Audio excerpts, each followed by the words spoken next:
Is it fine now? We have almost completed, as India First has completed just 1 year in this campus. And we have organized previously so many topics from the socio-economic background to many myriads of issues which engages people in overall the policy making, from foreign policy to other public policy areas.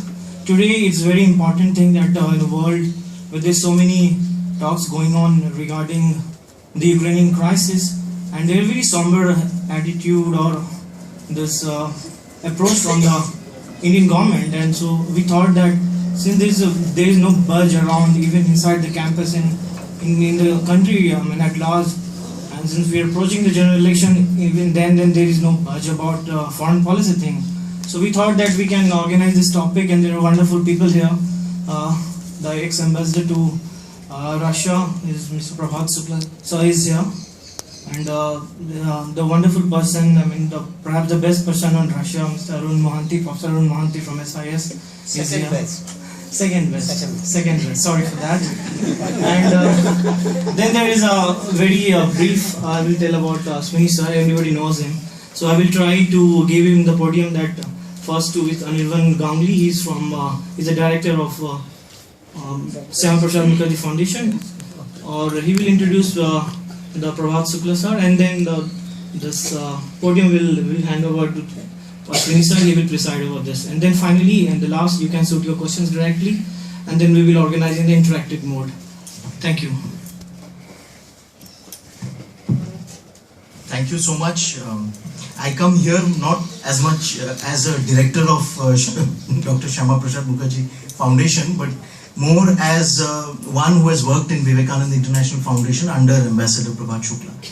And I've had the opportunity of spending a lot of time discussing with him various issues and aspects. And I'm doubly happy because Professor Ashwini Mohapatra ji is here. And he's one of those who constantly inspire us across the spectrum to undertake a lot of dynamic activity in research, advocacy, and other areas as well. And obviously, Professor Mohanty is here. It's a privilege to be here in his presence. I'll very briefly introduce Ambassador Shukla.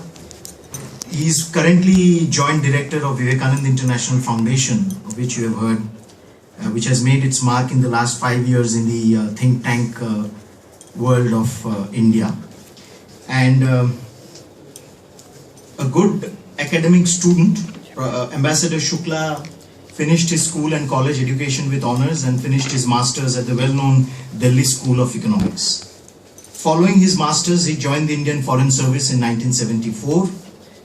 During a career spanning 37 years, he served in Moscow, Brussels, London, Kathmandu, among other places. He served in Delhi twice, including as the diplomatic advisor to the Prime Minister from 1996 to 2000. He has recently retired as Ambassador of India to Moscow as well. He has also edited last year 2 volumes, Tibet Perspectives and Prospects, India-US Partnership, Asian Challenges and Beyond. This was just the usual and normal bit. But what requires slight reiteration is that Ambassador Shukla advised 3 Prime Ministers on diplomatic issues. And during the NDA rule, he was one of the key strategists who saw across the nuclear weapons, our nuclear program and explosion without a hitch, in spite of overwhelming foreign pressure to withdraw from the program. A hardcore nationalist, he was on the bus which took the Indian Prime Minister to Lahore, and then later on in 2000 he took over as High Commissioner to Singapore, and then as High Commissioner to Australia, and retired as Ambassador to Russia. But at the core of all that he has done and continues to do is India's national interest. Uncompromising in his stance when it comes to India's national interest, and far-sighted in his strategies, which he is in the process of evolving, strategies which he believes will fully safeguard India's strategic interests in the future. So this is what I have really known and seen of him, and I'm sure you'll have a very pleasant afternoon listening to him. Thank you so much. Thank you, Mr. Ganguly. It's indeed a pleasure and honor to be in the midst of two eminent scholars. One is a policymaker turned academician. I had the privilege of sharing my perspective with him incidentally on the TV program on the issue of Syria. So I think Mr. Shukla is well known. And 1 hour before, Professor Chinal came and told me, when Shukla turns up, please say sorry for us because I have to go somewhere. Anyway, he was the ambassador to Russia for a long time, so he knows Russia better than many of us. And at the same time, we have Professor Arun Mohanty. I consider my big brother, you see, and he is too sense the Russian. He just knows the Russian like that, you know. He spent much of his time, his entire youth in Moscow. He passed out from Moscow University, Moscow State University, and still has a house and an apartment in Moscow. So partly, though he's in India, his second home probably is Moscow. So he's but inherently, naturally pro-Russian. Okay. So like depending who is in government. Depending who is in government. Let me qualify that. Depending on who is in government, right? And the issue that we're going to discuss today has definitely evoked a lot of interest, particularly among the students of international politics, because it's not simply confined the Crimea issues to the to the Black Sea region or to Russia. Because as a student, when I look at this is a kind of pattern, the kind of independence or integration through referendum. Those students of this university are quite used to having this frequent referendum on various issues. But so I consider this a new trend. Referendum. It started with East Timor, then South Sudan, and in between we had Kosovo, and finally Crimea. And what would be its implication, both globally as well as within the region outside? Specifically, remember, we have a problem back at home. So what kind of precedent is going to set in case Government of India takes this favorably, whatever has happened in Crimea? With these words, I think I stop. I now would like to request Mr. Shukla to set the ball rolling with your observations on it. Thank you. Very much. Thank you all for being here, and my special thanks to Anirban for the very warm introduction he's given. You can see he's a real friend. Okay, let's get started. We begin with a little bit about the history of Ukraine. Is there an echo here? Switch up that thing. That one. Thanks. I can still hear. Anyway, it's all right. Aeroplane. So as long as you can hear me, Yeah, sure. that's fine. Okay. Let's have the first slide, please. Now that, I don't know if you can see it clearly enough. This is the Ukraine that was part of the Russian Empire.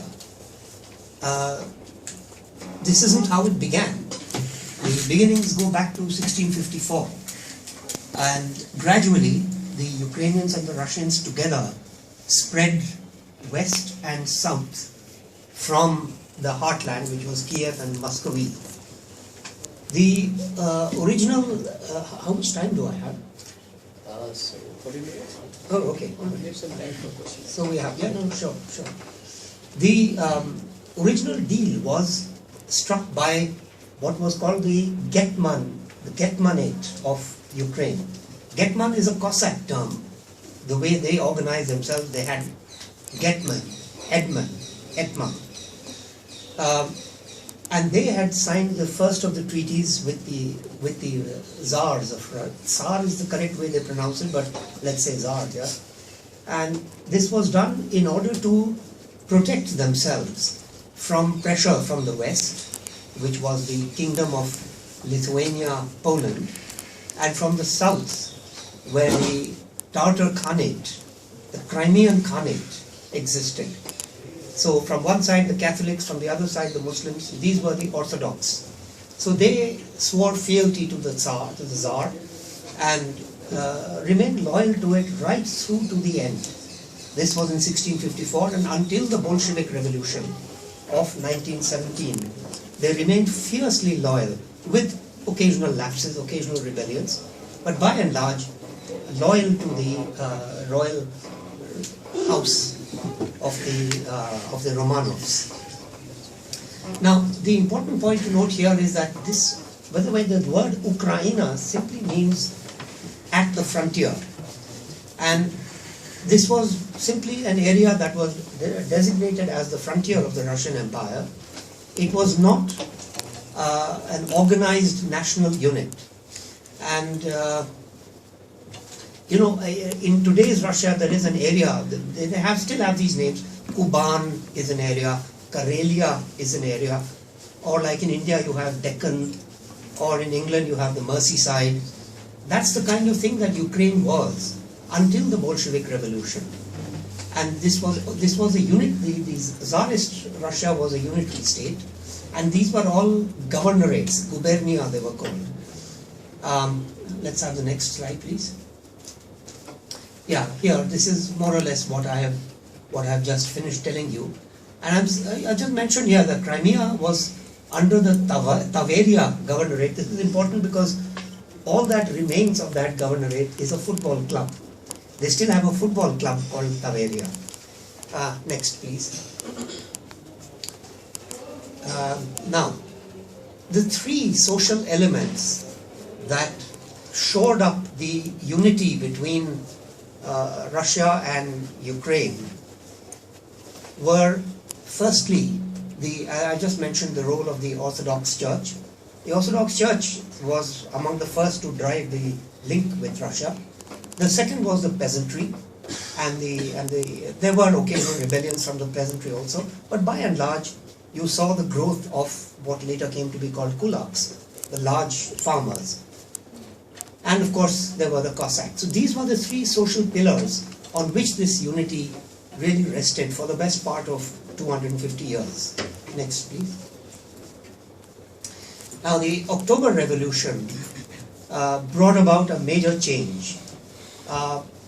The first thing to note is that under Marxism-Leninism, the solution to the nationalities question has traditionally been that you set up a national unit, a sovereign national unit of the given nationality, giving them the full powers of sovereignty, including the right of secession. So if you read the old Soviet constitution, they all had the right to secede, but there was a catch, and the catch was that it was only the proletariat that was allowed to speak for the nationality, and of course, by definition, the proletariat could not want to separate from the larger proletarian unit.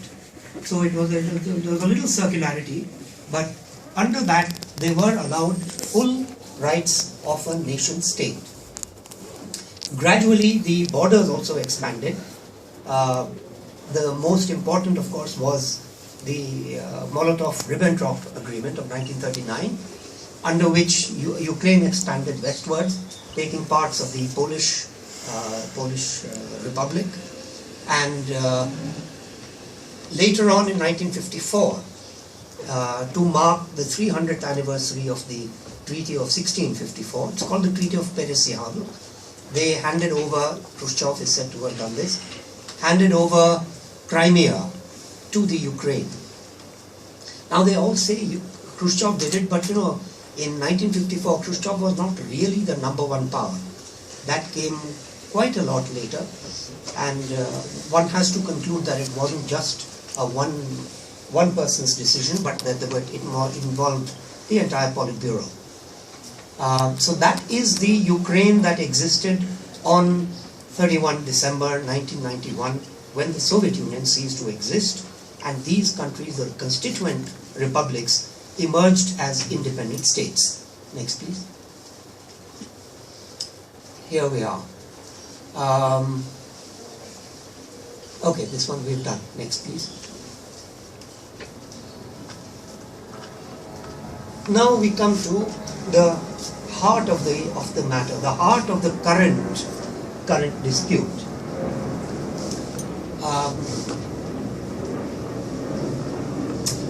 Look at the map, okay? Under the Soviet Union, just imagine for a moment that the Soviet Union still exists. You have the southern border of the Black Sea is all Turkey. Then you have Bulgaria, which was a member of the Warsaw Pact. Then you have Romania, which was a member of the Warsaw Pact. And you have Ukraine. Notice Moldova, then called Moldova, now called Moldova, was kept away from the Black Sea. So this was all Ukrainian territory. Then Russia, and then Georgia. All three were members of the Soviet Union.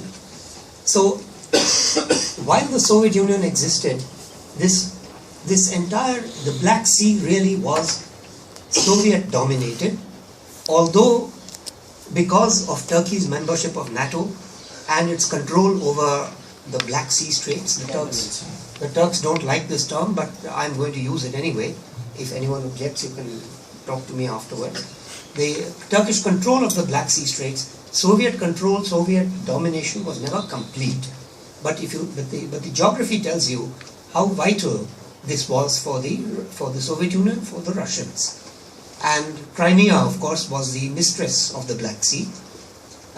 It housed not just Sevastopol, which was the base for the Black Sea Fleet, but it was also a place where they had shed a lot of blood over the centuries, and a place where by the 1990s, according to the Ukrainians, 60% of the population, according to the Russians, more like 70% of the population was Russian.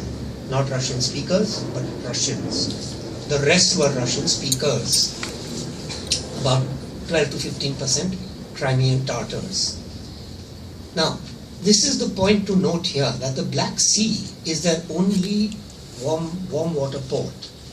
And it gives them access to the Mediterranean Sea and to the Middle East. So it's not an area that the Russians, by the way, I'll just pause for a moment and make an observation here. I am going to describe to you what is going on. Don't take it to mean that I either approve or disapprove, or I think it's good or I think it's bad. I'm going to tell you that the Russians have vital stakes in the Black Sea, and even more vital stakes, if that's possible, in the Crimea. So whether it's good or bad, I have my own view, but that's not relevant here. So the point is that if they were now, after the breakup, what do you see? Turkey is in NATO, Bulgaria is in NATO, Romania is in NATO, Ukraine is seeking membership of NATO, and NATO is open to that. Georgia is seeking membership of NATO, and NATO is open to that. So if all these processes go forward, then the Black Sea becomes an American lake. And this is not something which the Russians are going to accept. They will fight it, they may win, they may lose. We have to wait and see how it all plays out. But this is not something that the Russians will accept. And they have shown it. That's the important thing, that's what really puzzles me most. 2008, we've seen this movie before. In 2008, something similar happened, and you notice they have detached Abkhazia from Georgia. And this is not shown on the map, but Abkhazia is something like 40% of the Black Sea coast of Georgia. And they have made it an independent country, which is recognized effectively by one country in the world, that is Russia. There are others, by the way, some of the South American countries, and I think at one stage Belarus was flirting with it. I think they recognized and then didn't recognize, so I don't quite know where it is today. But the point is that effectively only one country in the world recognizes Abkhazia, and that is Russia. Now,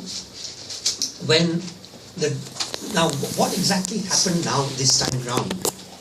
We had a talk with the ambassador of the European Union, and I was asking him about the Eastern Partnership, which is, the trigger for the recent events. To my reading, the Eastern Partnership is a sort of borderline case. It does provide for political consultation, it provides for much closer economic association, and I was in Valdai. Valdai is a place near Moscow, and they have a club there called the Valdai Club, to which I had been invited last year. I could see that this was simmering under the surface. There were lots of Americans and Europeans also over there, and there were, of course, there were all the Russians there. And this was one of the issues that kept simmering right through. It was a 5-day conference. Right through it kept simmering. Both sides asserting very clearly that one side saying the Eastern Partnership was no threat to Russia, and the Russians saying the Eastern Partnership was not acceptable to them. Anyway, I think what we saw from November to February this year, to the February the 21st, was an attempt at a patch-up, because with the foreign ministers of Poland, France and Germany negotiating with a presidential representative from Moscow by the name of Lukin, they negotiated an agreement under which President Yanukovych would stand down by December at the latest, and fresh elections would be held. And he would surrender the powers that he had added on from beyond the constitution after his election in 2010. Now the December deadline, there is less to it than meets the eye, let's be honest about it, because he was due to step down anyway in early 2015. So it wasn't a major concession. Nevertheless, it was a way forward. Unfortunately, what happened was, I think we need to move the slides. Okay, I've given you this. Yeah, I think this is where we are. Okay, right. So we've come to the Maidan Nezalezhnosti. Nezalezhnosti is the Ukrainian word for independence. Maidan is the same that we use, Maidan. So this was the agreement that was reached on the 21st of February, and it appeared as if the standoff had been satisfactorily resolved. Then, the next day, events moved very rapidly. There was some shooting at the Maidan. Yanukovych fled. Initially, it wasn't known where he was. Before long, he turned up in Rostov-na-Donu, which is the Russian side, deep south Russia. There are two very interesting leaks which are available on YouTube. I suppose at least some of you would have seen and heard them. The first is a conversation between the US Assistant Secretary of State dealing with Europe. She is talking to the American ambassador in Kiev, and she says that she has a list of candidates that she has in mind for taking over Ukraine. And it's a remarkable conversation. If you haven't heard it, I suggest you spend a little. It's a very brief conversation. I think it's 4 minutes long, freely available on YouTube. It's very clear that she is not willing to accept the continuation of Yanukovych, although this conversation, by the way, predates the interim agreement. Nevertheless, it's clear that her idea is to get rid of Yanukovych immediately, and they are discussing names of possible Ukrainian leaders who can take over, and the person she zeroes in on is Yatsenyuk, who is currently now the Prime Minister. That's one conversation which is worth listening to. There is another one, a conversation between the Estonian Foreign Minister and Catherine Ashton, the head of the European Common Foreign and Security Policy. And he's telling her, and this is very important, he's telling her that the shooting which sparked all the killing was done by people who were supporters of the protesters. The general assumption in the early days after Yanukovych fled, the general assumption was that it was his security forces that had done the shooting and the killing. And by the way, the killing was a very large-scale one. For Ukraine, 80 plus people dead is a huge number. It's a huge number anywhere, including in India, but certainly in that population, it's a very large number. So he says that the actual shooting was done by supporters of the protesters. If that is so, and nobody has denied the authenticity of the two leaked conversations, if that is true, then it certainly suggests that there was a conscious plan aimed at destabilizing the agreement and Yanukovych. Now, when that happened, I'm presuming that these were leaked very clearly by the Russian side. They would be the people who would have the capability and the interest in leaking it. So I think when the interim agreement broke down, they very clearly had a fallback plan, and that quickly swung into action because, as I said, they have done this in 2008, and so immediately, in any case, it had always rankled that Crimea, which was really Russian territory, had suddenly become a foreign country. And they had an agreement for leasing the Sevastopol base up to 2042, extendable by another 5 years. But obviously it wasn't the same thing as the return of the territory, or at least exercising control over it. And so they had, obviously, I guess, the smoothness and the speed with which it was done suggests that they had a plan B in case this were not to work. And so you had this situation where a referendum was organized, and predictably it was very solidly supported. Turnout was 82% plus. I think it's in the next slide. Turnout was 82% plus, and the support was something like 96%.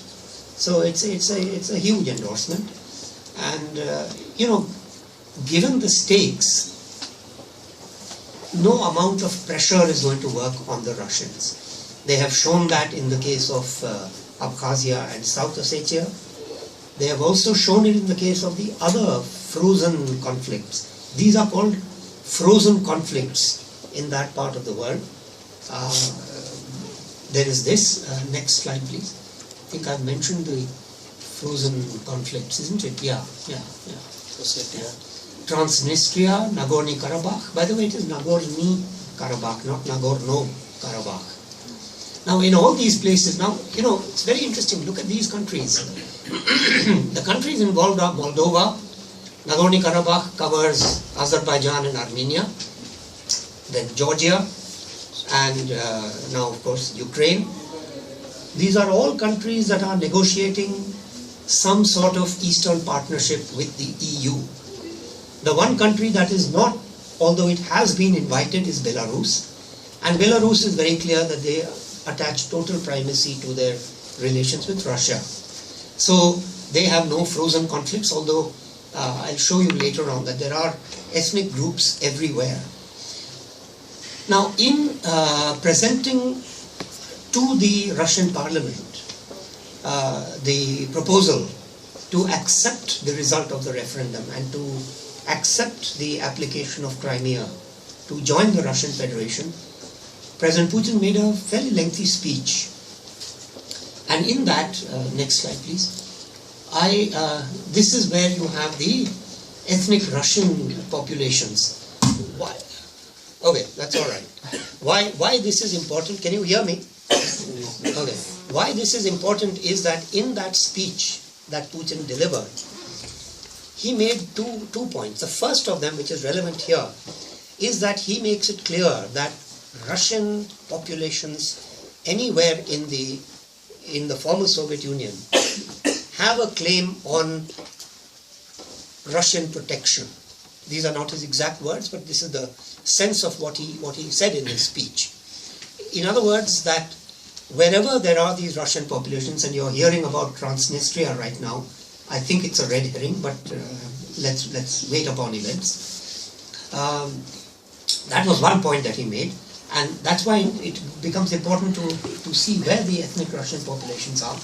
And the largest numbers are in Kazakhstan, of course, then in the Baltic republics, particularly Latvia and Estonia. In Latvia it is something like 40%, and in Estonia it would be about 30%. Lithuania has the smallest, but there too, and those countries will become important if you wish to understand why. I'll be happy to do that in the Q&A session. The second point that he makes is a kind of Putin doctrine, if you like, where he says that Russia will not allow foreign troops to be stationed on its immediate periphery. How they're actually going to enforce this, I don't know, because at least two of the Baltic republics do have common borders with Russia, and both of them are NATO members. So how exactly this will play out, we'll have to wait and see. As we'll have to wait and see how the West responds to the kind of challenges that are emerging. Now, yeah, so that's why I put a question mark. Is there indeed a Putin doctrine? Now, we are hearing a lot about trouble brewing in eastern Ukraine. I think it's important to remember that Putin also said in that same speech that efforts are being made in the West to frighten the Ukrainians. He addresses the Ukrainians directly, and he says efforts are being made to frighten you into thinking that my next move is going to be in eastern Ukraine, and he says I have no such intention. In the West they have taken this with a pinch of salt. My experience of dealing with Putin, and I've met him several times, is that you can take him at his word, because here he has said no, but he has also added what I mentioned earlier, that ethnic Russians will remain a priority concern, and he has hinted that if they don't try and deny them their freedoms and their rights, they have nothing to fear. So you take it as you see it and you hear it. But I think the current fear mongering, I think it is misplaced. I'd like to talk about the foreign influences at work in Moscow. Of course, you can be sure that they would have factored in a very hostile response from America, Britain, France. The rest, I think, he would be gauging carefully. The country that would matter most to him in Europe would be Germany, not only because of economic reasons, but also because of strategic reasons. As long as the Russian-German relationship is sound, I think his calculation, and I think it's correct in my opinion, is that the EU will certainly have some limitations on how far it can go. He thanked China and India in his speech for their sober and restrained responses, and I think that is certainly a valid observation. Our positions have been very measured. Our NSA, as you know, has said that